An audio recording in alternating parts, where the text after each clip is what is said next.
aprecia y colabora con distintos movimientos, grupos de oración carismáticos en la comunidad de convivencia con Dios del movimiento de la renovación. Debido a estos criterios y a la presentación de la doctrina contenida en sus libros, recorre Argentina, Paraguay y Uruguay. Ha publicado 2 trilogías al servicio de la nueva evangelización, una sobre los obstáculos contra el amor a Dios al servicio de la conversión y otra sobre el camino del amor al Padre, tal como lo anuncia y enseña Jesús en el Sermón de la Montaña. Estas trilogías son En mi sed me dieron vinagre, la civilización de la sedia, ensayo de teología pastoral, Mujer porque lloras, gozos y tristezas del creyente en la civilización de la sedia, y El lazo se rompió y volamos, vicios capitales y virtudes. La trilogía sobre el querigma del amor a Dios consta de las bienaventuranzas, vivir como el Hijo, vivir como hijos, orar como el Hijo, orar como hijos, upa papá, anuncio del Sermón de la Montaña, vivir como el Hijo y vivir como hijos. Los 3 de Editorial Lumen. Sobre el amor humano, ha publicado últimamente un libro contracultural, La casa sobre roca, acerca del noviazgo, amistad matrimonial y educación de los hijos, y Teologías deicidas, acerca del pensamiento de Juan Luis II en su contexto. Un libro de crítica teológica y filosófica a corrientes heterodoxas a propósito de uno de sus representantes.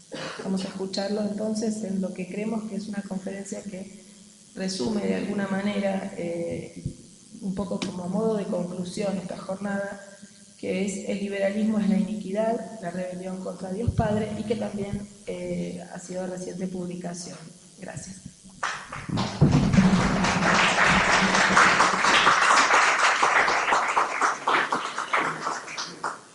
Bueno, voy a intentar leer sin la lamparita porque me encandila un poco y quizá a ustedes también les molesta, ¿no? Entonces me voy a ir habituando a... Bueno, el título de mi conferencia es El liberalismo es la iniquidad, la rebelión contra Dios Padre. Dado que los demás expositores de este encuentro se han ocupado ya del liberalismo, tanto como doctrina, cuanto de sus antecedentes históricos y filosóficos, y también de sus actuales consecuencias, no sabe lo que pasa, que le molesta al público, y a mí también me encandila un poco. Voy a intentar leer sin eso. Después, si lo necesito, quizá les molesta ya. ¿No? ¿No molesta ahí la luz? ¿No les molesta ahí? Bueno. Da. Yo me ocuparé entonces del segundo aspecto de este tema. El liberalismo es pecado. Y respecto a este predicado, me permitiré precisar un poco más esta determinación del sujeto del liberalismo, modificando el predicado es pecado y afirmando, demostración mediante, que el liberalismo no es simplemente pecado, es decir, un pecado, sino que es el pecado. Pues cuando decimos es pecado, podríamos entender que se trata de un pecado más, entre otros, mientras que yo afirmo que es el pecado por excelencia, raíz, suma y cima de todos los pecados, y este pecado es lo que nuestro Señor Jesucristo llamó iniquidad. Por eso pongo el liberalismo es la iniquidad. Creo que con la precisión que introduzco, interpreto la intención última del padre Félix Sardá y Salvani, que tituló así su obra sobre el liberalismo, y que se llama El liberalismo es pecado. Al explicitar que el liberalismo es el pecado, la iniquidad, el pecado por excelencia, pretendo avanzar un paso más en la comprensión de qué tipo de pecado se trata y por qué el liberalismo lo es en forma plena y llana. La tesis que voy a exponer es que el liberalismo es el pecado porque es la iniquidad. Y es el pecado contra el Espíritu Santo, que consiste en el rechazo del Hijo y en la rebelión contra el Padre. Los rechaza a ambos y el vínculo entre ambos. El título y el tema de mi exposición ahondan en el significado, o sea, en el sentido en que debemos entender que el liberalismo es pecado.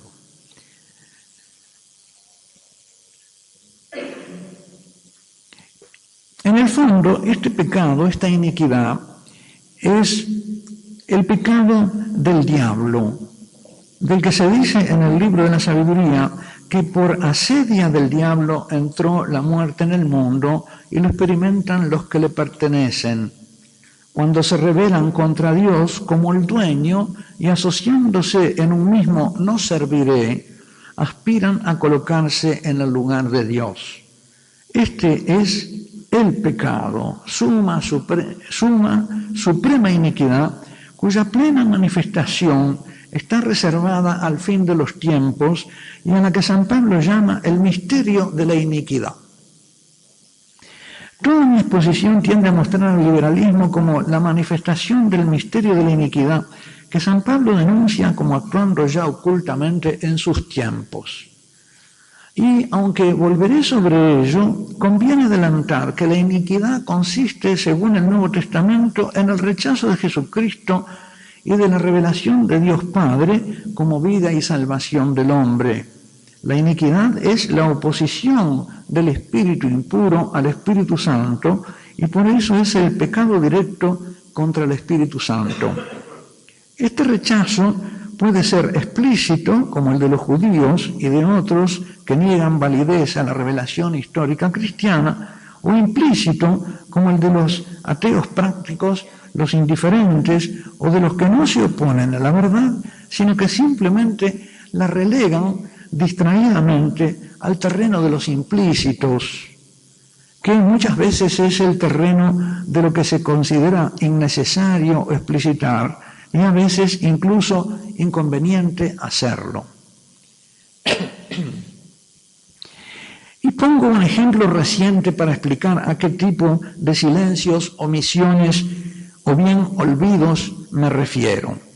El Papa Benedicto XVI introdujo una pequeña modificación en la letra del tema de la Quinta Conferencia del Episcopado en América Latina y el Caribe. El tema que le presentaban era discípulos y misioneros de Jesucristo para que nuestros pueblos tengan vida. El Papa agregó apenas un en él, discípulos y misioneros de Jesucristo para que nuestros pueblos en él tengan vida. Con este pequeñísimo agregado de dos partículas en él, el Papa explicitó algo fundamental, esencial, algo que de haber quedado implícito habría podido cobijar un funesto equívoco en la comprensión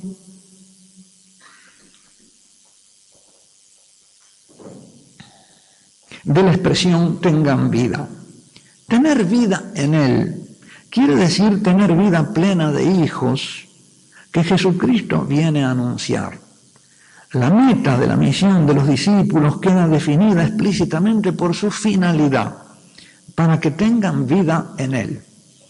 Con este agregado a la letra que inspiradamente introdujo el vicario de Cristo, no solamente el tema de la conferencia, sino la conferencia misma quedó vacunada contra la reducción gramsciana y moderna de la idea de la vida del hombre que la limita al existir puramente terreno. Una reducción inmanentista que tiene su raíz en el racionalismo, el naturalismo y el liberalismo y culmina en el materialismo marxista. Me daría por feliz y contento si al final de mi exposición pudiera comprenderse la naturaleza del pecado del liberalismo y comprender así mejor la naturaleza del peligro que conjuró el Papa, recordando a los pastores y a los fieles de la Iglesia Católica en estas regiones de América Latina y el Caribe que la meta de su tarea misionera y evangelizadora es procurar que estos pueblos tengan vida en Cristo mediante el anuncio del Padre. Es decir, aquella vida eterna, vida católica, que solamente se puede tener en Él. Aquella vida que consiste en entrar en comunión con el Padre y su Hijo Jesucristo por obra del Espíritu Santo. Notemos cómo en el fondo de la imprecisión, en el fondo de la vaguedad, en la raíz de la distracción que hubiera permitido implicitar algo esencial al Evangelio, en la implicitación de que se trata de vivir en Cristo como hijos del Padre Celestial, se dejaba lugar para que se agazapara en una omisión que sirve al silenciamiento porque no lo disipa, se dejaba lugar para que se agazapara, decimos, la incisión liberal, que separa la vida del hombre de su vida en Dios. Una visión naturalista para la cual el último horizonte de la vida del hombre es la calidad de vida. El silencio acerca de lo esencial sería particularmente dañoso si proviniese de un olvido de lo esencial y sería demoníaco si proviniese de una aversión asediosa a lo esencial. Antes de proseguir el desarrollo de mi exposición, quiero detenerme un momento a resumir como punto de referencia fundamental el diagnóstico que nos da el padre Félix Sardá y Salvany en su obra El liberalismo es pecado. Dice el padre Sardá, el liberalismo es pecado, ya se lo consideré en el orden de las doctrinas, ya en el orden de los hechos. En el orden de las doctrinas es pecado grave contra la fe, porque el conjunto de las doctrinas suyas es herejía, aunque no lo sea tal vez en alguna que otra de sus afirmaciones o negaciones aisladas. En el orden de los hechos es pecado contra los diversos mandamientos de la ley de Dios y de su Iglesia, porque de todos es infracción. Más claro, en el orden de las doctrinas, el liberalismo es la herejía universal y radical, porque las comprende todas. En el orden de los hechos es la infracción radical y universal, porque las autoriza a todas y las sanciona. Enunciada la doble tesis, el padre Sardá y Salvany pasa a fundamentarla de esta manera. En el orden de las doctrinas, el liberalismo es herejía. Herejía es toda doctrina que niega, con negación formal y pertinaz, un dogma de la fe cristiana. El liberalismo doctrina, los niega primero todos, en general, y después cada uno en particular. Los niega todos en general cuando afirma o supone la independencia absoluta de la razón individual en el individuo y de la razón social o del criterio público en la sociedad. Decimos que afirma o supone porque a veces en las consecuencias secundarias no se afirma el principio liberal, pero se le da por supuesto y admitido.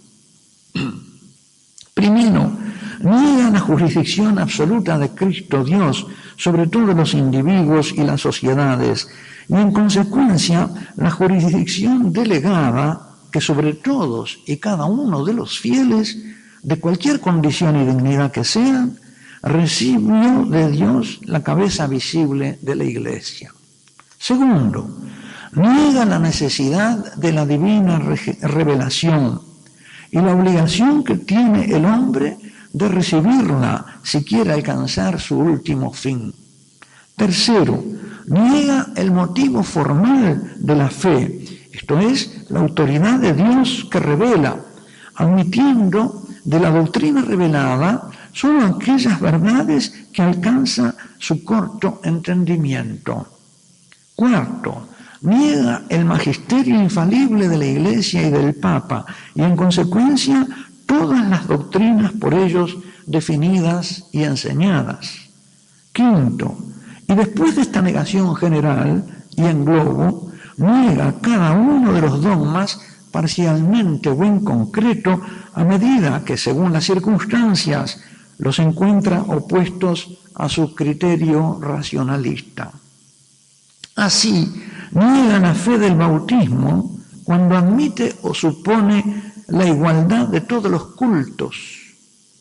Niega la santidad del matrimonio cuando sienta la doctrina del llamado matrimonio civil. Niega la infalibilidad del romano pontífice cuando rehúsa admitir como ley sus oficiales mandatos y enseñanzas, sujetándolos a su pase o exequatur, no como en su principio para asegurarse de la autenticidad, sino para juzgar de su contenido. Y en el orden de los hechos es radical pecado e inmoralidad. Lo es porque destruye el principio o la regla fundamental de toda moralidad, que es la razón eterna de Dios omnipotente, imponiéndose a la razón humana, canoniza el absurdo principio de la moral independiente, que es en el fondo la moral sin ley, o lo que es lo mismo, la moral libre, o sea, una moral que no es moral. Pues la idea de moral, además de su condición directiva, encierra esencialmente la idea de enfrentamiento o limitación. Además, el liberalismo es toda inmoralidad porque en su proceso histórico ha cometido y sancionado como lícita la infracción de todos los mandamientos, desde el que manda el culto de un solo Dios, que es el primero del Decálogo, hasta el que prescribe el pago de los derechos temporales a la Iglesia, que es el último de los 5 preceptos de ella. Por donde cabe decir que el liberalismo, en el orden de las ideas, es el error absoluto y en el orden de los hechos es el desorden absoluto. Y por ambos conceptos es pecado, ex genere suo, gravísimo, es pecado mortal. Hasta aquí la cita. Todo lo que dice el padre Sardá Salvaní es verdad. Sí, pero aún hay más. Intentaré mostrarlo explicitando algo que está implicado en este diagnóstico espiritual bien certero del apologista español.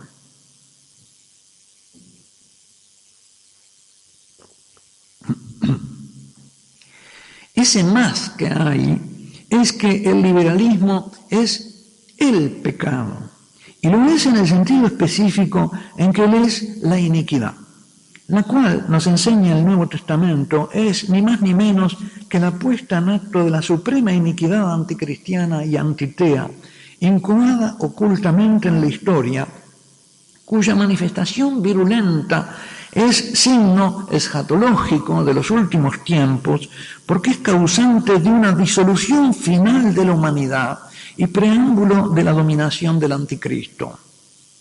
Como veremos, San Juan define ese pecado, le llama la iniquidad, la anomía en griego. Ese pecado, muy único y singular, esa anomía, aparece en el Nuevo Testamento siempre vinculada al anticristo y a los últimos tiempos, al juicio final, a los antecedentes de la parucía de nuestro Señor Jesucristo, y se aplica ya desde los comienzos de la Iglesia al rechazo de Cristo y de Dios Padre a quien el Hijo viene a revelar. Muchos anticristos han aparecido, afirma San Juan en su primera carta. Y este es el anticristo, el que niega al Padre y al Hijo. Todo el que niega al Hijo tampoco admite al Padre. Quien reconoce al Hijo también admite al Padre. Porque ambos se conocen dentro de su vinculación, como un par inseparable. Este rechazo lo experimentó el mismo Jesucristo durante su vida y lo calificó de blasfemia contra el Espíritu Santo.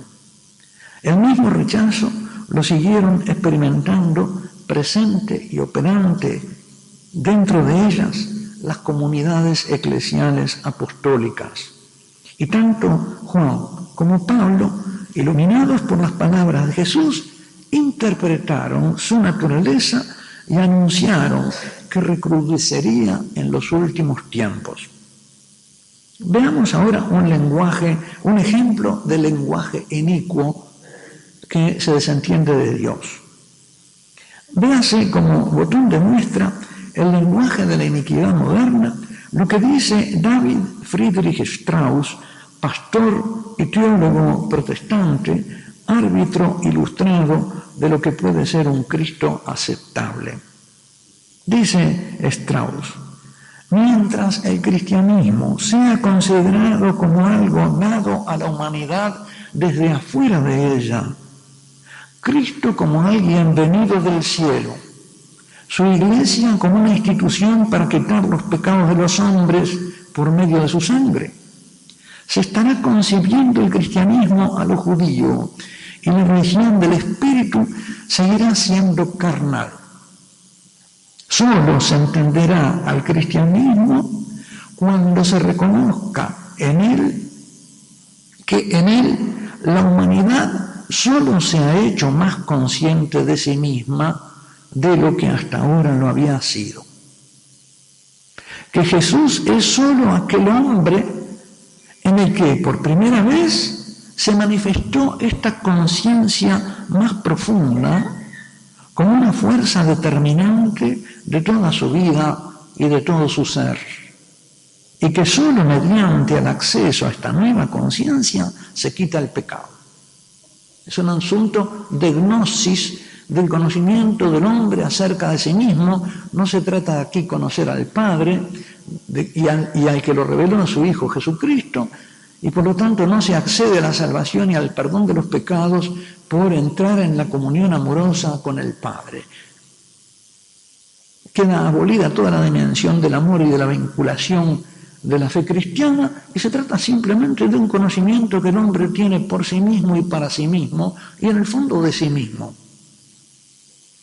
Aquí ya se ve la desvinculación radical que produce el liberalismo respecto de Dios y después de los hombres entre sí. La rebelión contra el Padre.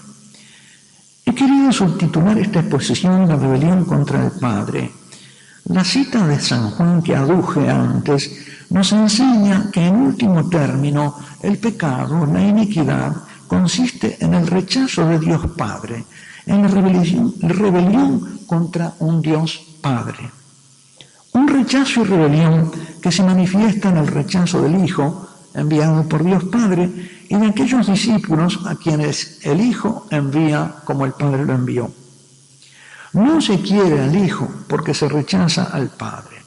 Y se rechaza al Padre porque no se quiere estar sujeto al Padre por la obediencia filial. La obediencia no puede ser concebida como amorosa y gozosa, sino como una opresión. Viene el rechazo de la ley, pero de la ley amorosa, de la voluntad del Padre. El rechazo de la obediencia y de la sujeción al gobierno de la vida humana por Dios, no lo olvidemos, es de antiguo abolengo bíblico. Recordemos al pueblo de Israel queriéndose sustraer de la guía de Moisés, o reclamando a Samuel que les diera un rey como el de los pueblos vecinos. Dios interpreta este pedido de un rey como un intento de secularización de la vida política, una especie de temprano sarampión liberal. No te han rechazado a ti, le explica a Samuel, me han rechazado a mí para que no reine sobre ellos. Y efectivamente, la monarquía será una historia de infidelidades del pueblo elegido a su alianza con Dios, encabezado en la apostasía por los reyes que ellos quisieron darse como guías. Lo guiaron en la rebelión contra Dios. Pasando al Nuevo Testamento, recordemos la parábola de los viñadores homicidas que matan al hijo para desposeer al dueño de la viña y apoderarse de ella. Recordemos algunos de los dichos de Jesús. Quien a vosotros recibe, a mí me recibe, y quien me recibe a mí, recibe a aquel que me ha enviado. E inversamente, quien a vosotros rechaza, a mí me rechaza, y quien me rechaza a mí, rechaza al Padre que me envió. El rechazo de Dios en el Antiguo Testamento continúa en forma de rechazo de Dios Padre en el Nuevo. El rechazo del Padre, por supuesto, puesto que el Padre es la cabeza de un nosotros, va junto con el rechazo del nosotros. Las herejías de cuño liberal. El liberalismo produjo dentro del mundo cristiano, sin excluir al mundo católico, formas de liberalismo religioso. Este liberalismo religioso, fustigado ya en su momento por el cardenal Newman, produjo desviaciones y herejías teológicas que implican el rechazo del Dios Padre y que padecemos aún hoy. Una de ellas fue el así llamado deísmo, que aceptaba a un Dios creador, supremo arquitecto, pero que una vez construida la casa, la deja en manos de sus habitantes y ya no mantiene con ellos ninguna relación de comunión o cercanía, y menos regula su vida dentro de la casa que construyó. El deísmo fue un rechazo naturalista, racionalista de Dios Trino, Padre, Hijo y Espíritu Santo, un rechazo del Dios de la revelación cristiana, afirmando un Dios creador, pero no comunional y de hecho incomunicado. El cardenal Pi, de quien nos habló el padre Sáenz, diagnosticó sagazmente que este rechazo de la comunión con un Dios que invita a ella no es en última instancia sino el miedo que produce, son palabras del cardenal Pi, este rechazo no es en última instancia sino el miedo que produce el vértigo de las alturas a que Dios nos ha llamado. Son las alturas del amor, las alturas de la comunión. El vértigo del amor podría llamarse. Miedo a la vinculación, que invadirá luego todas las dimensiones de la vida humana, produciendo el individualismo liberal, la dialéctica del amo y el esclavo en sustitución de la fraternidad cristiana, la lucha de clases y por fin la dictadura de los envidiosos, que impondrá el odio al mejor y la tiranía del igualitarismo con el nombre de democracia. Un último libro del padre Tony Anatrella se llama La diferencia prohibida. Es una sociedad que prohíbe ser diferente y prohíbe ser mejor. Del Jesús sin Padre al Jesús contra el Padre. Otro resultado del liberalismo religioso ha sido la reducción jesuánica de la figura de Cristo al estilo de la propugnada por David Friedrich Strauss que hemos citado más arriba. Este jesuanismo consiste en presentar a un Jesús histórico separado del Cristo de la fe y sin referencia al Padre como horizonte último del anuncio evangélico. Es el hombre que adquiere conciencia a sí mismo, para Strauss. Y en sí mismo no está el vínculo con el Padre. Es un hombre que se autodefine como desvinculado. En el discurso teológico y pastoral que de allí dimana, porque no es solo teológico, sino también pastoral, el Padre queda relegado al silencio de los opuestos que solamente se explicitan a pedido. De ese jesuanismo contemporáneo ha dicho el padre Domenico Leguillou en su libro El misterio del Padre. Ese jesuanismo sitúa a Cristo no con el Padre, sino en lugar del Padre. Y de ese modo se ve diseñar vagamente una especie de cristicismo o de jesucismo, dejando en silencio generalmente el nombre del Padre, que trata de hacerse pasar por el verdadero cristianismo. Como dice San Pablo, ¿cómo invocarán a aquel, en este caso el Padre, en quien no han creído? ¿Y cómo creerán en aquel, en este caso el Padre, de quien no han oído? ¿Cómo oirán si no se les anuncia? Lo que no se predica, no se cree. Y si el Padre queda implícito, va cayendo fuera de la conciencia del predicador y de la fe de los creyentes. Este hecho lo ha señalado Monseñor Paul Joseph Cordes en su obra El eclipse del Padre en estos términos. Cuando se pregunta a grandes teólogos contemporáneos de ambas confesiones, protestantes y católicos, por el Padre de Jesucristo, se obtiene una perspectiva sorprendente. Los investigadores piensan más frecuentemente y más expresamente en Dios que en el Padre eterno. Si se hace una estadística sobre las veces que en la relación padre-hijo utilizan en sus investigaciones la palabra Padre, esta queda desconsoladamente relegada. Los grandes teólogos protestantes y católicos no nombran el Padre, o lo hacen raramente. ¿A qué se debe esto? A que la infección liberal contagia el sentido común de una cultura y termina refluyendo sobre los creyentes y afectándolos sin excluir a sus predicadores y pensadores. Sucede así que, glosando a San Pablo, podría decirse de la incapacidad del predicador liberal para anunciar al Padre. ¿Cómo predicarán si ellos mismos no creen? El jesuanismo o cristicismo pastoral es frecuente en la propuesta de las sectas y comunidades protestantes.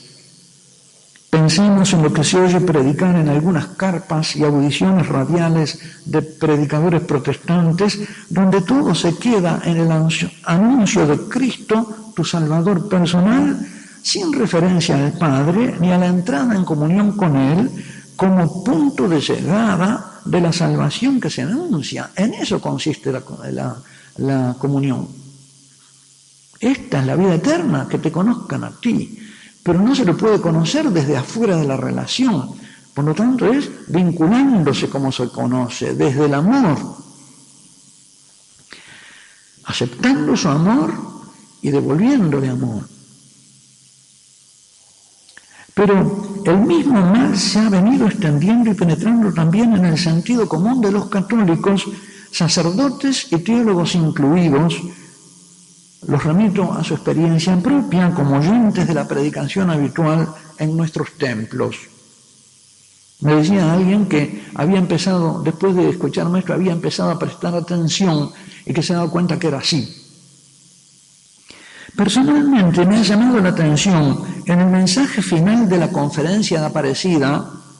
Nótese bien que no me refiero al documento final de la conferencia, sino al mensaje final, de alguna manera provisorio y redactado por una comisión ad hoc.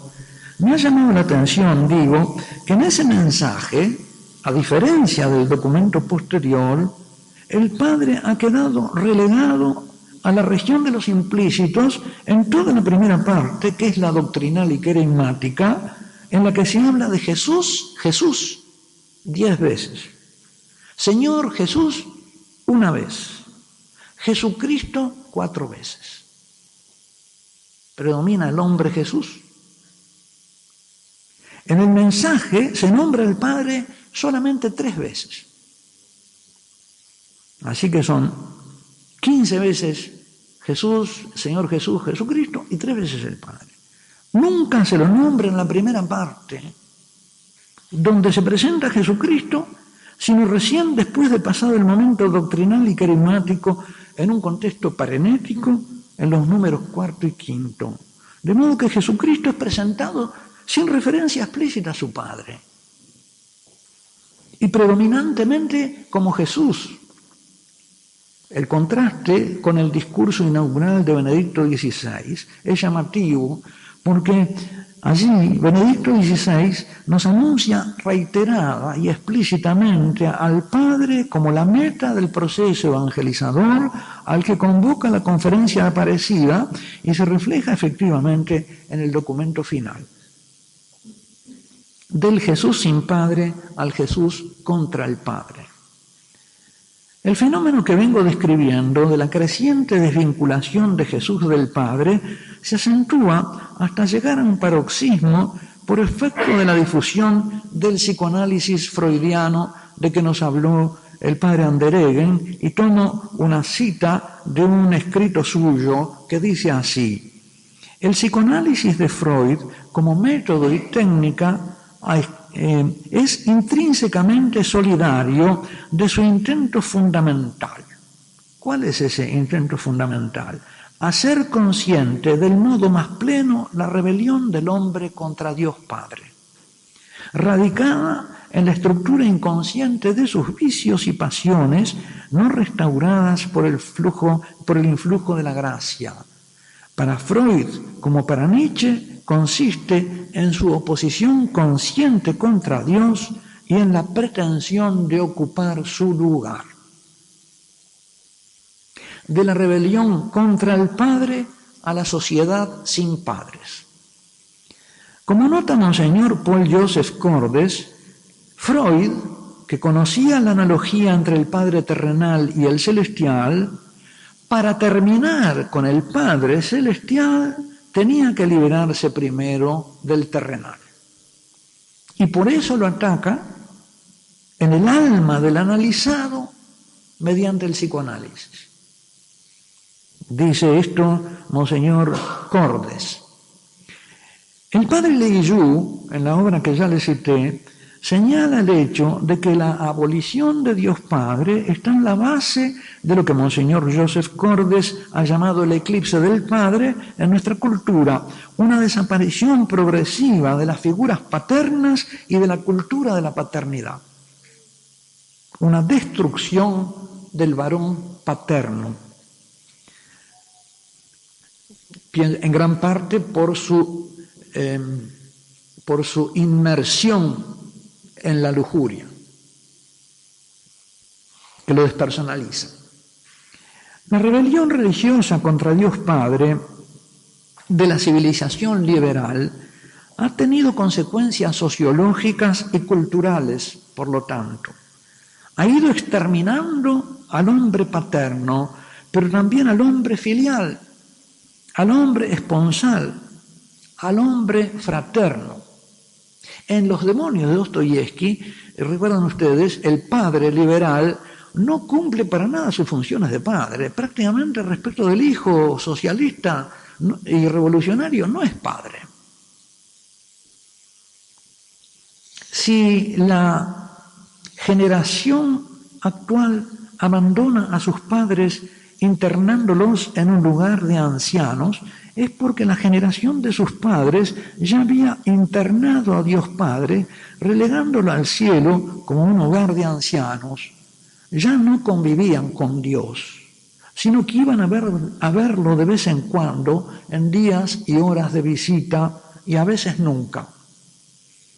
El psicoterapeuta y sociólogo italiano Claudio Risset, en su libro Il padre, l'assente inaccettabile, el padre, el ausente inaceptable, dedica un capítulo entero a describir cómo Occidente se aleja del padre. Claudio Risset establece un paralelo entre el proceso de secularización iniciado en la Revolución Francesa, en la que eclosionan semillas sembradas por la Reforma luterana, y la decadencia y desaparición de la figura paterna y de los derechos del padre de familia en Occidente y en el derecho occidental. Así en la tierra como en el cielo.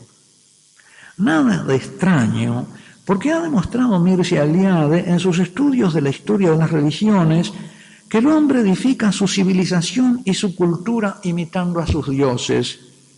Dice Eliade, al reactualizar la historia sagrada, al imitar el comportamiento divino, el hombre se instala y se mantiene unido a los dioses, es decir, en lo real y significativo. En oposición a esta actitud del hombre religioso, el hombre moderno y religioso asume, dice Mircea Eliade, una nueva situación existencial. Se considera a sí mismo como único sujeto y agente de la historia y rechaza toda llamada a la trascendencia. No acepta ningún modelo de la humanidad fuera de la condición humana, tal como se la puede descubrir en las diversas situaciones históricas. El hombre, dice Mircea Eliade, se hace a sí mismo. Es padre de sí mismo, podemos decir nosotros, ¿no? Él se hace a sí mismo. Y no llega a hacerse completamente más que en la medida en que se desacraliza y desacraliza el mundo. Lo sacro es para él el obstáculo por excelencia que se opone a su libertad. No llegará a ser él mismo hasta el momento en que se desmitifique radicalmente. No será verdaderamente libre hasta no haber dado muerte al último Dios. La rebeldía, aquí termina la cita de Mircea Eliade, la rebeldía religiosa del liberalismo contra Dios Padre termina así con la disolución no solamente de la cultura paterna, sino de toda la cultura como sistema de relacionamiento entre los hombres, porque desata fuerzas de destrucción del corazón humano que aceleran y precipitan el desencadenamiento de las amenazas apocalípticas sobre la humanidad apartada de Dios. Afirma Mircea Eliade que, en una perspectiva judeocristiana, podría decirse que la no religión equivale a una nueva caída original del hombre, como que vuelve a caer de nuevo, vuelve a rechazar a Dios de nuevo como en el principio. Después de la primera caída, la religiosidad había caído al nivel de la conciencia desgarrada. Después de la segunda caída, de esta que estamos presenciando, de este nuevo seréis como dioses y no os serviré, no obedeceré, después de esta segunda caída ha caído aún más bajo a los subsuelos de lo inconsciente, ha sido olvidada. El hombre no religioso, un hombre no religado, un hombre desvinculado. Creo que a esta altura de mi exposición podemos entender mejor la relación que existe entre el pecado que es la iniquidad y los demás pecados que derivan de este pecado. Al volverse los hombres contra el cielo, se vuelven unos contra otros en la tierra. Un poco lo de Babel. Dios vino a buscar al hombre que había caído por el pecado original. Y cuando el hombre caído se rehúsa a tomar la mano que se le extiende para levantarlo, cae aún más profunda e irremediablemente. A esta luz, la profecía de Malaquías, últimas palabras del Antiguo Testamento, adquiere tintes apocalípticos. Esta profecía que cierra el Antiguo Testamento y con la cual se calla la voz de los profetas, anuncia la venida de Elías. El Nuevo Testamento conecta esta vuelta de Elías con la venida del Bautista, precursora de la de Cristo. Dice Malaquías: he aquí que yo os envío al profeta Elías antes de que llegue el día del Señor grande y terrible. Él hará volver el corazón de los padres a los hijos y el corazón de los hijos a los padres, no sea que yo venga a herir la tierra de anatema. En nuestro mundo, los hombres irreligiosos y antirreligiosos tuvieron antepasados religiosos. Hay, junto con la rebelión contra Dios Padre, una rebelión contra los propios padres. El corazón de los hijos se ha vuelto contra los padres. Y después el corazón de los padres se vuelve contra los hijos. Y se hace la campaña del aborto. Si tras la venida de Cristo, que reconcilió todas las cosas con la sangre de su cruz, también a los padres con los hijos y a los hijos con los padres, como sucedió en el mundo de la cultura católica, Si tras la venida de Cristo, digo, el hombre vuelve a rechazar a Cristo y al Padre, como hace el liberalismo, los hombres vuelven a enemistarse con Dios Padre y entre sí. Pero ya no hay posibilidad de una nueva reconciliación. Entonces, la única perspectiva que queda es la de una tierra herida por el anatema. Un anatema que los hombres pudieron haber evitado, pero rehusaron libremente evitar. Un anatema que libremente eligieron, mal usando su libertad para rechazar el bien y elegir el mal. Ese día de Dios que preanuncia Malaquías es un día que es al mismo tiempo, digamos, beneficioso para los justos y terrible para los injustos. El mismo sol, ¿verdad?, achicharra a unos y calienta a otros. Un poquito como el sol cuando sale, los bichitos de la noche, las lechuzas y los murciélagos huyen, ¿verdad?, y los hijos del día empiezan a cantar. Un ejemplo de la rebeldía del hombre, el manifiesto kantiano de la liberación religiosa de la moral. Me he detenido en un recorrido de autores contemporáneos que toman el pulso de las dolencias de la cultura actual y que comprueban coincidentemente todos que estos males tienen su origen en la Reforma luterana, la Revolución Francesa, la ideología de la Ilustración y la Revolución Soviética. De ese recorrido resulta patente que la emancipación irreligiosa de la moral conduce irremediablemente a la disolución de los vínculos morales entre los hombres.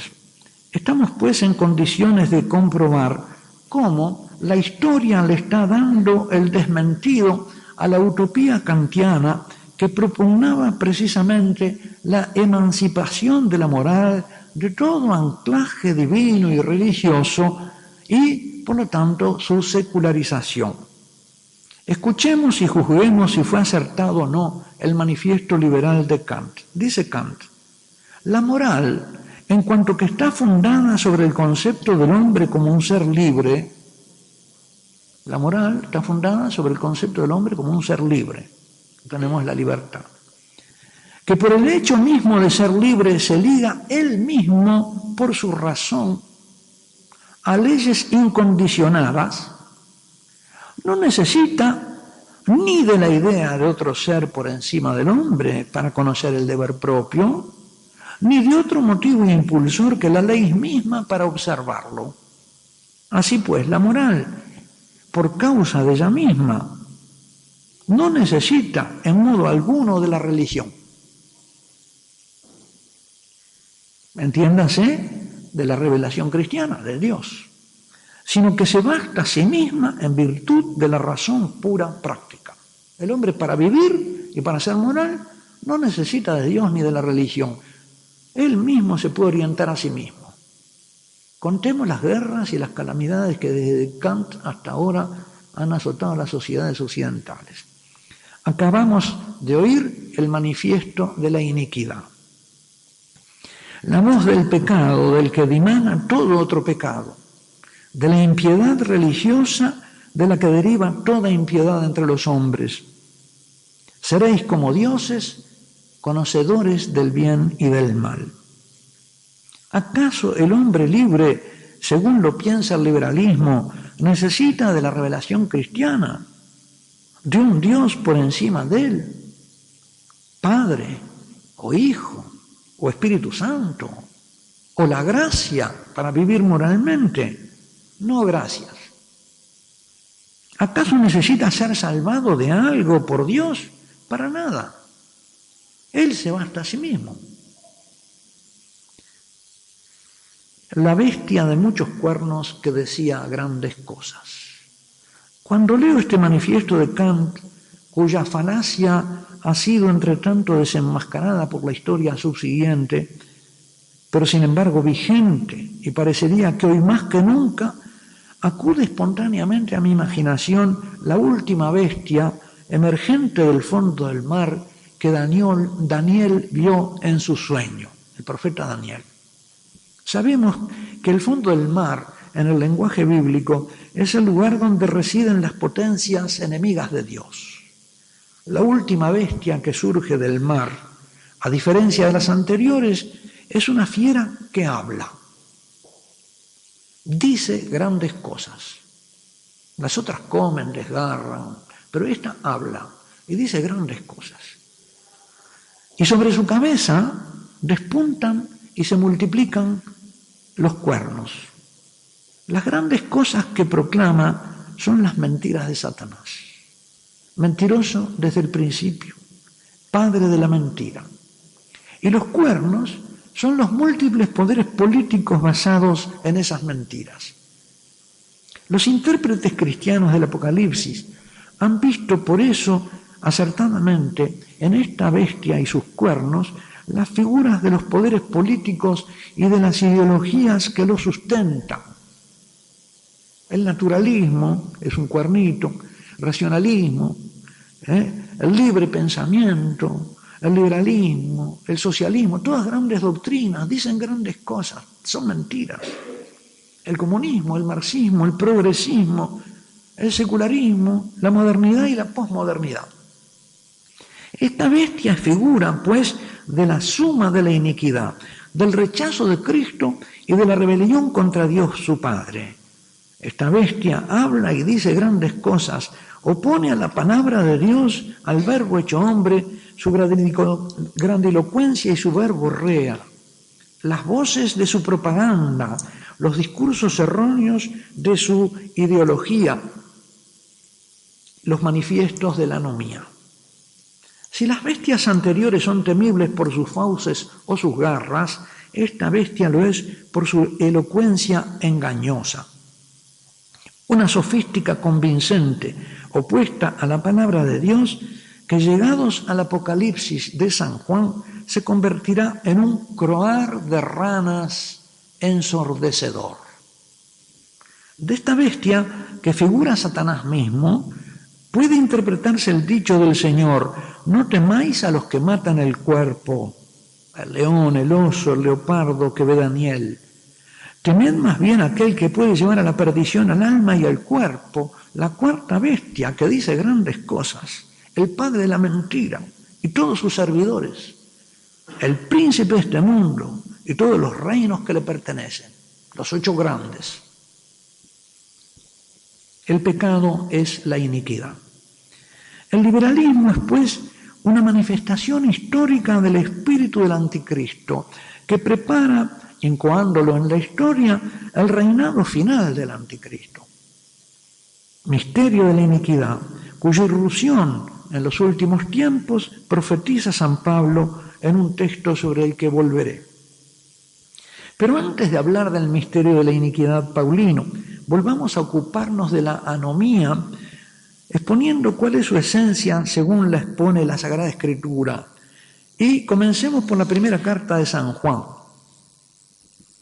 Afirma el apóstol San Juan en su primera carta: el pecado es la iniquidad, la anomía. Nos conviene atender y tener en cuenta el contexto en que se engarza esta afirmación, que les voy a leer. Dice San Juan: ved qué gran amor nos ha dado el Padre, para que seamos llamados por Él hijos de Dios. Y ya lo somos. Por esto el mundo no nos está reconociendo, nos está ignorando, ¿no? Porque no le reconoció a Él. Carísimos, desde ahora estamos siendo hijos de Dios, aunque todavía no se ha revelado lo que seremos. Sabemos que cuando se revele, seremos semejantes a Él, porque lo veremos tal cual es. Y todo el que tiene esta esperanza en Él se purifica a sí mismo como Jesús es puro. Todo el que comete el pecado, acá viene el texto, todo el que comete el pecado, no un pecado, el pecado, tenjamartían, la iniquidad, todo el que comete la iniquidad, el pecado, comete también la iniquidad, tenanomía. Y el pecado es la iniquidad. es la anomía. Y sabéis que aquel que se reveló para quitar los pecados, y en él no hay pecado, todo el que permanece en él no anda pecando, pero todo el que es pecador no lo ha visto ni lo ha conocido. Hijitos, que nadie os engañe. Quien practica la justicia es justo como él es justo. Quien comete el pecado, ese es el diablo, porque el diablo peca desde el principio. Y para esto apareció el Hijo de Dios, para destruir las obras del diablo. Todo el que ha nacido de Dios no peca, porque la semilla de Dios está en él y no puede pecar porque ha nacido de Dios. En esto, acá estamos hablando no de los pecados, sino de este pecado, de la negación del Padre y del Hijo. Y todo el que ha nacido de Dios, en esto se reconocen los hijos de Dios y los hijos del diablo, principio de discernimiento. Todo el que no practica la justicia filial no es de Dios. Todo lo que el que hace lo que no le gusta al Padre, ¿no? Porque no tiene relación con el Padre, es justicia filial. Ni tampoco el que no ama a su hermano. En este denso pasaje, Juan opone a los hijos de Dios y los hijos del diablo, dos generaciones en el sentido de dos progenies o razas humanas. En toda la carta enseña a discernir quién pertenece a una o a otra. Discernimiento necesario y arduo por dos motivos. El primero es que aún no se ha manifestado lo que serán los hijos de Dios. El segundo es que, siendo la raza de víboras, o la generación de la serpiente, o los hijos del diablo, todo es lo mismo, descendencia del mentiroso desde el principio, ellos mienten. De pensamiento, palabra y con su vida. Son hipócritas consumados que se hacen pasar por hijos de Dios. Más aún, se arrogan el ser los verdaderos hijos de Dios y acusan y condenan a los verdaderos. Y sus mentiras son como el ensordecedor canto de las ranas del pantano, son el clamor del pantano. La iniquidad o anomía. Vamos a extendernos más en la interpretación del sentido de la anomía o iniquidad en las Sagradas Escrituras a través de sus textos, porque la comprensión de su naturaleza revelada en las Escrituras nos permitirá entender lo que es el pecado del mundo que vino a quitar Jesucristo. Este es el Cordero de Dios que quita el pecado del mundo, decimos en la Eucaristía. Y de ese modo entender cómo y por qué el liberalismo es la iniquidad, tanto en sus formas radicales, jacobinas, anticlericales, rabiosas, desenmascaradas, como en las formas que han sido llamadas liberalismo secundario, parcial, mitigado, pero que son, en el fondo, formas hipócritas, suaves solamente en apariencia, pero que son las peores, como se ha dicho acá. Tomada etimológicamente, la palabra griega anomía significa literalmente falta de ley, negación de la ley, sin ley. Lo que la Vulgata tradujo por iniquidad vendría a significar la falta de ley, la negación de la ley, la equidad como en relación con la ley, lo inicuo, lo que no le da a Dios lo que a Dios se le debe. Y en este sentido, anomía sería un calificativo adecuado al liberalismo con toda justicia y verdad, puesto que éste se desvincula de la ley divina, de toda ley exterior a la voluntad del individuo, haciendo de su voluntad la ley para sí mismo. Así se lo hemos oído decir a Kant en su manifiesto de la liberación de la moral. Por este relativismo moral, el liberalismo redivivo ha dado lugar en nuestros días, entre otros errores, a lo que la teología moral se llama la moral de la situación o el relativismo moral, que ha ocupado tanto a los papas en sus documentos y que ha dicho Benedicto XVI, yendo a Sydney, y a los periodistas que es la causa de la de los pecados y de los crímenes sexuales del clero. Sería pues exacto decir que el liberalismo es pecado debido a aquella iniquidad, anomía, consistente en sacudirse más o menos artera y mañosamente la sujeción a toda ley, y principalmente la de Dios, negando todo límite a la autodeterminación de la voluntad del individuo o de la ley. Si lo entendemos según el pensamiento de Mircea Eliade, diríamos que la anomía es prescindir de la ejemplaridad divina en la configuración de la vida humana, que se opone al así en la tierra como en el cielo. Cuando San Juan afirma que el pecado es la iniquidad, su afirmación tiene un sentido específico muy particular, que sin negar la oposición a la ley, que la palabra anomía expresa generalmente en griego, la predica en especial de la negación de Jesús, que no ha venido a abolir la ley, sino a darle cumplimiento.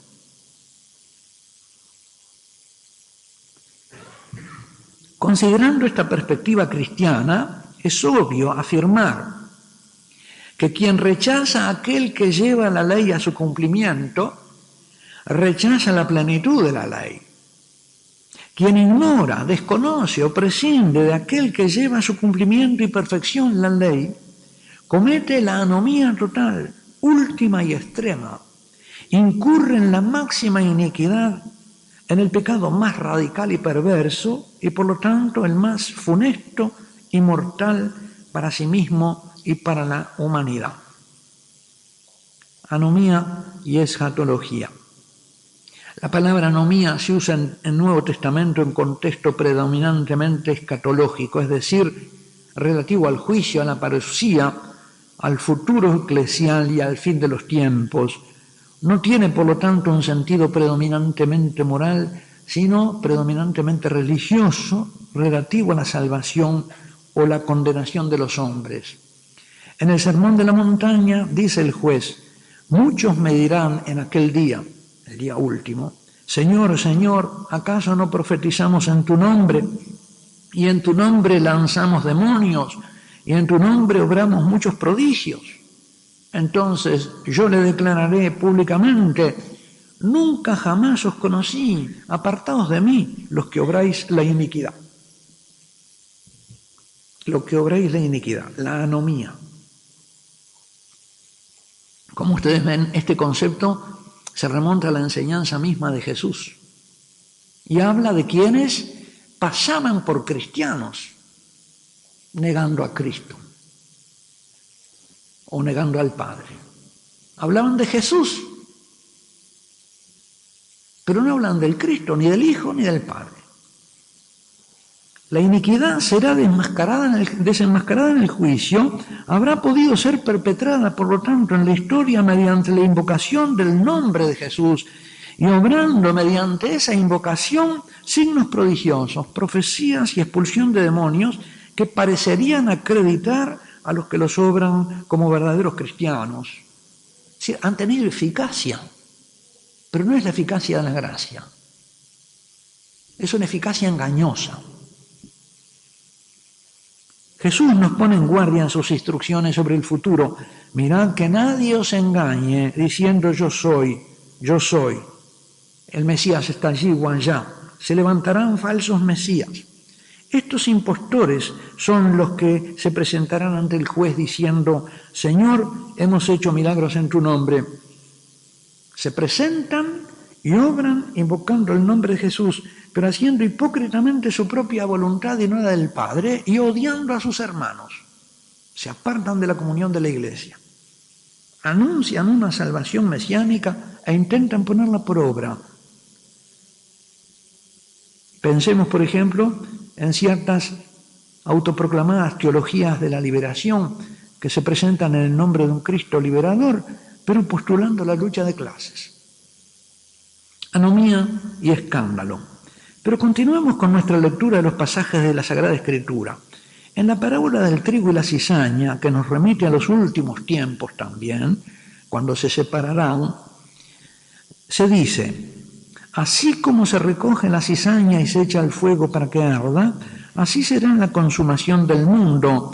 Enviará el Hijo del Hombre a sus ángeles, los cuales recogerán de su reino todos los escándalos y todos los que obran la iniquidad, la anomía, y los arrojarán al horno del fuego, y habrá allí llanto y rechinar de dientes.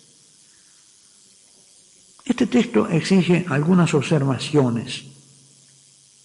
Aquí los que obran la iniquidad se presentan como internos al reino. Los ángeles recogerán de su reino. Es algo que sucede dentro del reino y en nombre de Jesús, con conocimiento de su enseñanza, invocándola, tergiversada, según conveniencias, pero no haciendo lo que Jesús enseña. Escuchan mis palabras, pero no las practican. Segundo, los que obran la iniquidad la obran en este contexto dando escándalo, es decir, motivo de tropiezo y de caída a los creyentes en su fe. Por eso Jesús va a poner un paralelo entre el crecimiento de la iniquidad y el decrecimiento de la fe. Es una iniquidad demoledora de la fe. Una iniquidad contagiosa. Salteo una parte porque ya se nos va pasando la hora, pero católicos liberales. La parábola de la cizaña puede ayudarnos a tomar posición frente al fenómeno del liberalismo religioso.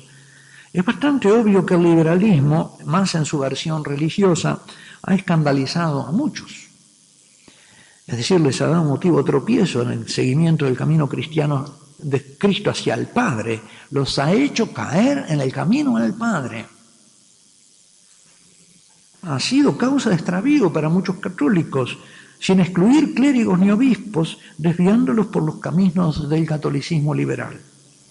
Y es también obvio que esto ha sucedido especialmente con los cristianos más sensibles a los halagos del mundo y más temerosos de sus condenaciones y persecuciones.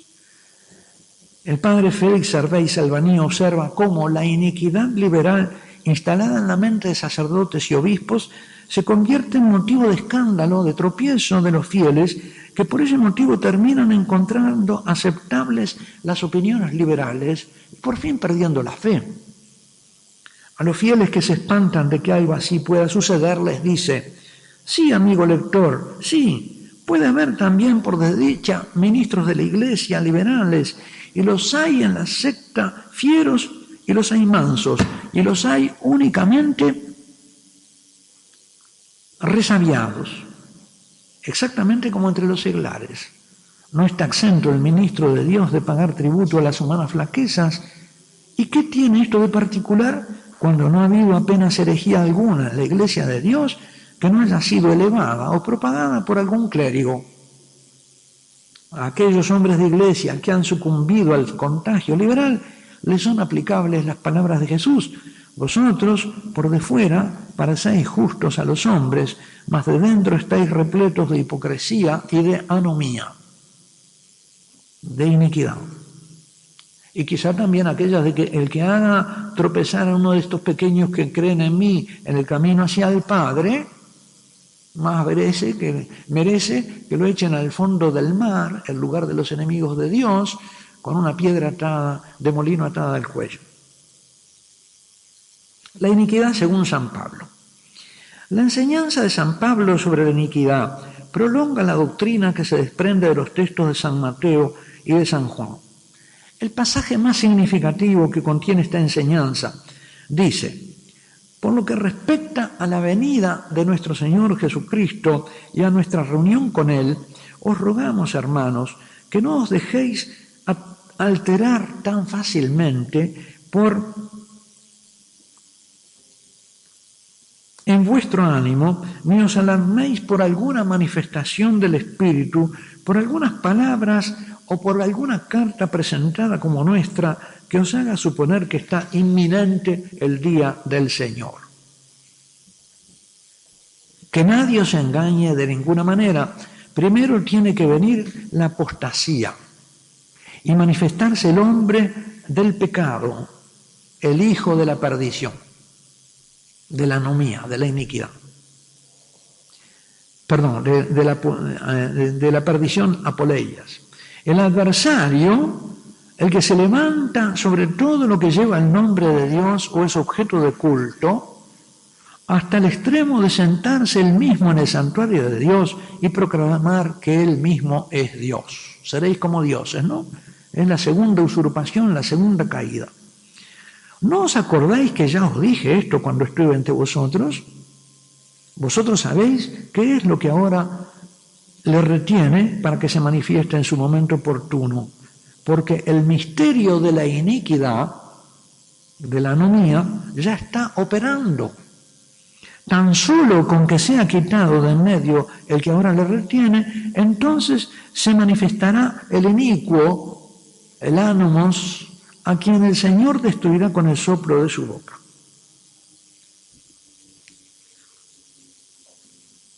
El misterio de la iniquidad, misterio de la anomía. Estamos ya en plena predicación escatológica, en plena doctrina apocalíptica.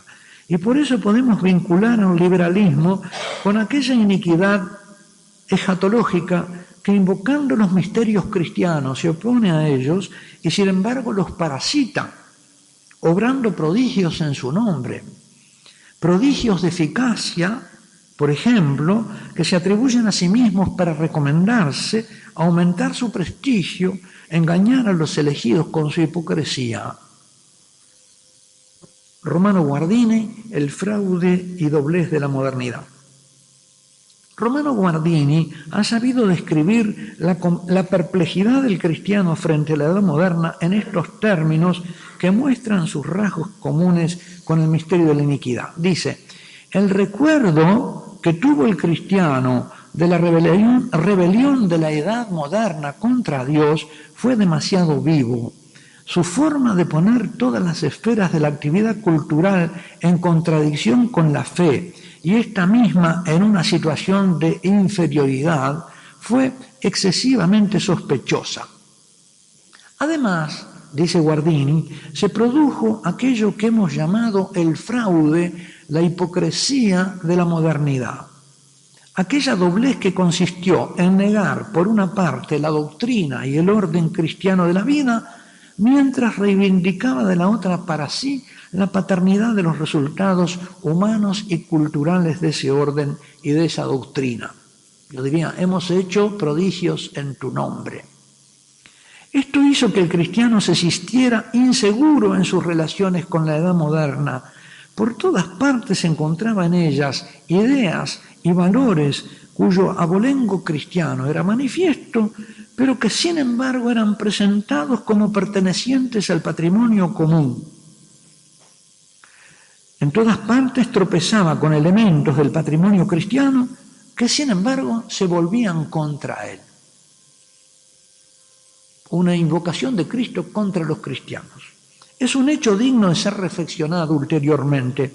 A mí se me ocurre repensarlo a la luz de las observaciones de Mircea Eliade. Si pensamos en la situación del cristiano en un medio liberal y donde también existe un liberalismo religioso, ¿qué le sucede a ese cristiano cuando vive en un mundo que él no puede configurar religiosamente de acuerdo a sus arquetipos divinos, sino que le es impuesto, construido por otros según las configuraciones anárquicas del hombre irreligioso? ¿No se sentirá ese cristiano tentado de conciliar lo inconciliable? La configuración del mundo irreligioso con los arquetipos religiosos de su fe. ¿No ingresará así en un estado de confusión?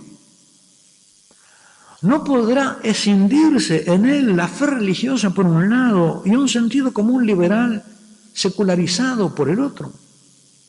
Es un asunto para pensar. Pero vengamos ya al pensamiento del padre Leonardo Castellani, con el que voy a dar por finalizada esta exposición. Las enseñanzas del padre Castellani. Entre nosotros pocos han disertado con la profusión y la profundidad del padre Castellani sobre el misterio de la iniquidad en el contexto apocalíptico del anticristo y también sobre el liberalismo como fenómeno de los últimos tiempos relacionado con el misterio de la iniquidad.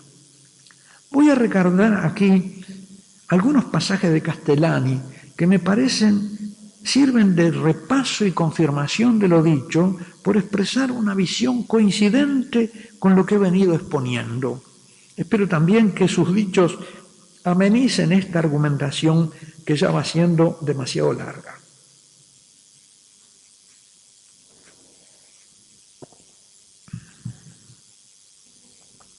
El misterio de la iniquidad, dice Castellani, es el odio a Dios y la adoración idolátrica del hombre.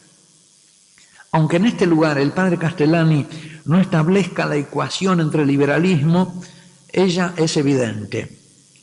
También el liberalismo se define acertadamente como negación de Dios y endiosamiento del hombre. Oigamos pues lo que nos dice Castellani sobre el misterio de la iniquidad, comentando otras figuras del Apocalipsis conexas con ese misterio. Dice, las dos bestias son, la primera, el poder político, y la segunda, el instinto religioso del hombre vueltos contra Dios. Así que el instinto religioso del hombre se vuelve contra Dios. Y dominados por el pseudo Cristo y el pseudo profeta. Por eso, en el liberalismo, en el fondo, hay un impulso religioso.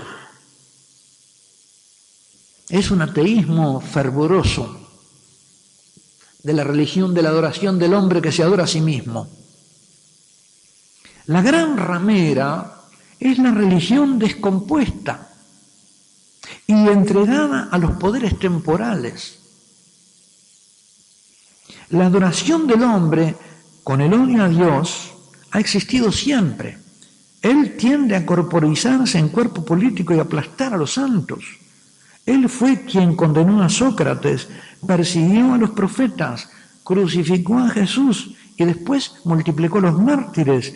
Y él será quien destruya a la iglesia cuando, retirado el obstáculo que lo retiene, según dice San Pablo, se encarne en un hombre de satánica grandeza, plebeyo genial y perverso, quizá de raza judía, de intelecto sobrehumano, de maldad absoluta, a quien Satán prestará su poder y su acumulada furia. El padre Castellani prevé que este desborde de la iniquidad, como siempre, afectará mortalmente al catolicismo. Dice, la estructura temporal de la iglesia existente será presa del anticristo, fornicará con los reyes de la tierra, al menos una parte ostensible de ella, como pasó ya en la historia, y la abominación de la desolación entrará en el lugar sagrado. En otros pasajes de sus comentarios del Apocalipsis, el padre Castellani vincula explícitamente con el liberalismo a una de estas tres ranas del Apocalipsis de San Juan. Las tres ranas aparecen en escena luego del derramamiento de la sexta de las 7 copas del furor de Dios que los 7 ángeles enviados derramarán sobre la tierra. Las tres ranas salen respectivamente de la boca de la serpiente, de la boca de la primera bestia, que es poder político, y de la boca del falso profeta, que algunos identifican con la segunda bestia. Son ranas ideológicas, ¿no? Discursos. Estas tres ranas son, dice Castellani, 3 espíritus de demonios que realizan señales prodigiosas y van donde los reyes de todo el mundo para convocarlos a la gran batalla contra Dios. Y observa pintorescamente Castellani que las ranas han hecho sudar el quilo y romperse el mate a los intérpretes. Los santos padres, casi todos, han visto en ellas herejías, las últimas y novísimas. Son, interpreta Castellani, el liberalismo, el comunismo y el modernismo. Idéntica interpretación por boca de don Benjamín Benavides en los cuadernos de Benjamín. Dice don Benjamín Benavides, las tres ranas son el liberalismo, el comunismo y el modernismo. 3 herejías vocingleras, saltarinas, pantanosas y tartamudas. surgen de la plaga sexta, y según dice el profeta, son 3 espíritus impuros. Son espíritus, son espíritus. No son simplemente un producto humano. Opuestos al Espíritu Santo y capaces de hacer prodigios para congregar a los 8 reyes de la tierra a la última batalla contra Dios. Y dice lo que dicen las ranas. Cuá, cuá, cuá, cantaba la rana, cuá, cuá, cuá, debajo del río, la democracia, cuá, cuá, cuá, justicia social, cuá, cuá, y la humanidad, cuá, cuá, cantaba el diabólico trío. Esta herejía política, dice Castellani, difusa hoy en todo el mundo, que aún no tiene nombre, y cuando lo tenga no será el propio suyo, que Newman en el siglo pasado llamó liberalismo religioso, que San Pío X llamó modernismo y Belloc alogismo, es el viejo naturalismo religioso que remonta a Rousseau y los enciclopedistas, y en su raíz, si se quiere, al presbítero belga Bayus, la cual es en su fondo la idolatría del hombre y de la humanidad. Bueno, Benjamín Benavides da más detalles sobre esto. El cuacuá del liberalismo es libertad, libertad, liberata. El del comunismo, justicia social. El del modernismo, de donde nacieron los otros y los reunirá un día, podríamos asignarle este: paraíso en la tierra. El hombre es Dios, el hombre es Dios. Y la democracia es el coro de las 3 ramas juntas: democracia política, social y religiosa. Al final de este recorrido por los escritos del padre Castellani podemos concluir, y ya concluyo, que el liberalismo no solamente es el pecado, sino que es un espíritu impuro, es decir, opuesto al Espíritu Santo que proviene del Padre y del Hijo. El padre Castellani terminó su conferencia sobre la esencia del liberalismo en 1964 diciendo, tomando de una carta de Juan Manuel de Rosas, una cita que Castellani presenta como la definición argentina del hombre libre. Dice: el hombre verdaderamente libre, escribió Rosas, es aquel que, exento de temores infundados y deseos innecesarios, en cualquier país y cualquier condición en la que se halle, está sujeto a los mandatos de Dios, al dictado de su conciencia y a los dictámenes de la sana razón. En esa misma conferencia, Castellani anima a la juventud presente diciéndoles: ni ustedes ni yo podemos vencer de golpe a los liberales. Hay una manera de vencerlo a la larga: dar testimonio, como lo dieron los grandes católicos que se midieron intelectualmente con él. Y termino.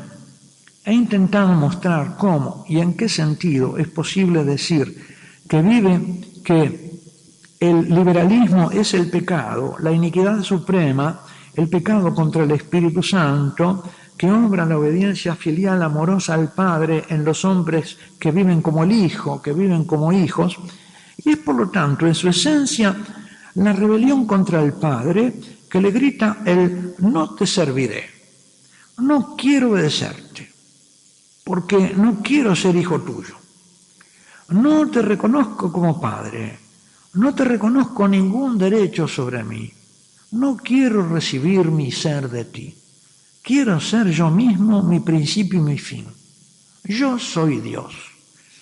Ante esta terrible blasfemia de nuestro tiempo, como decía el padre Castellani, no tenemos nada que oponer sino nuestro testimonio de querer nosotros sí ser hijos de Dios, recibir nuestra vida del Padre, ser engendrados por Él, obedecerle amorosamente.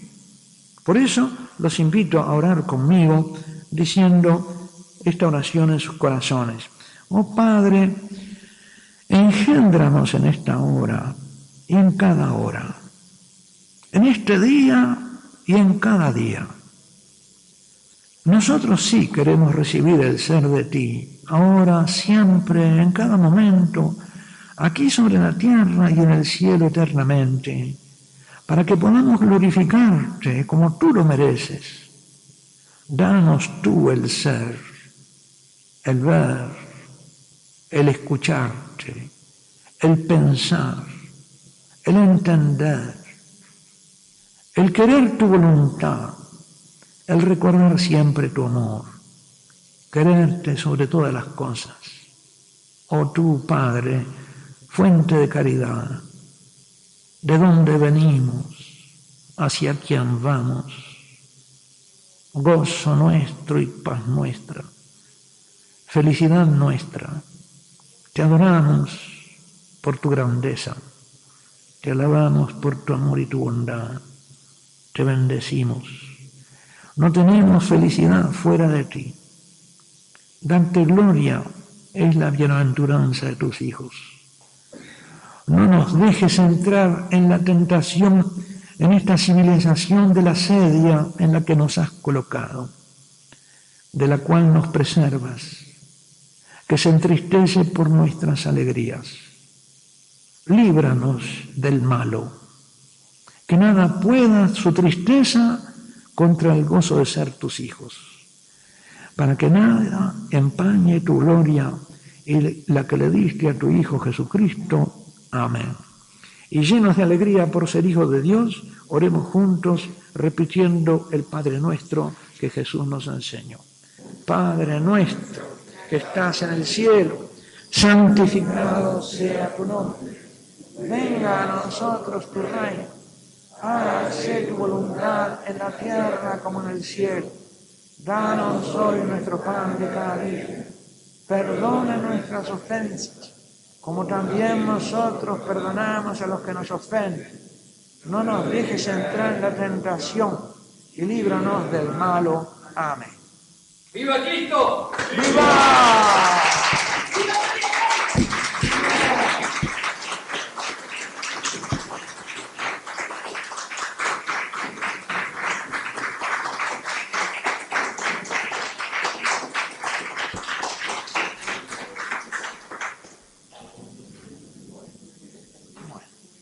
Bueno, me queda de gracias grande a todos los que se quedaron hasta el último momento. Gracias por acompañarnos.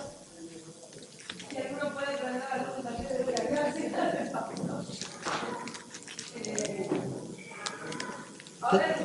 Verónica va a hacer la lista de símbolos. Como dijo Antonio, ya